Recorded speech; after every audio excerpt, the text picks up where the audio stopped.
Juara satu dituduh punya pacar padahal aslinya jomblo jatuh kepada kamu. Mana ada yang percaya manusia secakep kamu gak ada yang punya? Yang bener aja, yang naksir banyak kan? Emang kamu aja yang sengaja nolak-nolakin semua yang datang ke kamu? Atau jangan-jangan karena semua orang nganggep kamu punya pacar, makanya gak ada yang berani deketin kamu? Ya, kasihan. Kasih tips dan triknya dong supaya dianggap punya pacar. Soalnya ada yang udah punya pasangan justru dituduh jomblo. Mungkin karena dikira gak laku ya. Orang-orang yang dituduh punya pacar padahal aslinya jomblo seharusnya orang-orang baik, orang-orang yang gak pernah pacaran di tengah-tengah pertemanan yang lagi sibuk sama pacarnya masing-masing.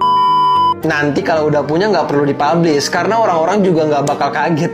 Normal nggak sih baru 4 bulan sekolah udah punya crush? Normal. Yang nggak normal itu udah bertahun-tahun sekolah tapi sukanya masih dengan orang yang sama. Mau sebanyak apapun manusia yang kamu temui, yang kamu ingat masih dia terus, itu baru nggak normal. Ada masalah apa sih sampai nggak bisa jatuh cinta sama orang lain? Kamu dipelet atau diguna-guna? Emang tahu dari mana kalau dia tipe kamu banget? Kenal juga cuma sewajarnya, tapi jatuh cinta bisa segitunya. Ya udah, coba sebut inisialnya. Pasti nggak berani kan? Padahal namanya selalu ada dalam pikiranmu. Sampai kapan gini terus? Sampai dia bilang dia nggak suka kamu atau sampai dia ngumumin kalau dia udah sama orang lain? Kocak. Manusia sebaik kamu terlalu kasihan jatuh cinta sama orang yang nggak bisa dimiliki. Mending cari yang lain.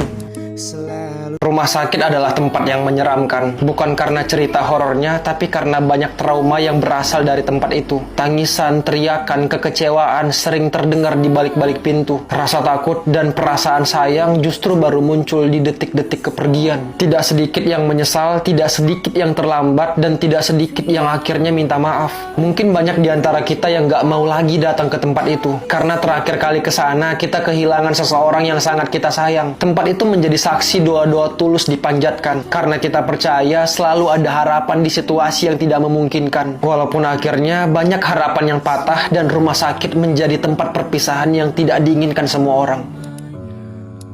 Nah ini dia, juara satu suka emosi ke semua orang padahal penyebabnya cuma karena lapar. Bisa nggak sih kalau mau emosi cari sebabnya dulu? Jangan cuma karena lapar kamu marah-marah ke semua orang. Pasti kamu nggak sadar kan, tapi orang lain sadar lihat kamu marah gitu, orang-orang pada takut. Coba deh diingat-ingat siapa yang pernah jadi korban marah-marahnya kamu. Pasti tidak lain tidak bukan teman kamu sendiri kan. Kamu tuh rese kalau lagi lapar, moodnya juga nggak jelas. Emang paling bener kalau mau ngapa-ngapain perutnya diisi dulu biar nggak rewel. Pesan untuk kita semua, kalau lihat orang lagi marah-marah, coba deh kasih sepiring nasi. Pasti nanti piringnya dilempar.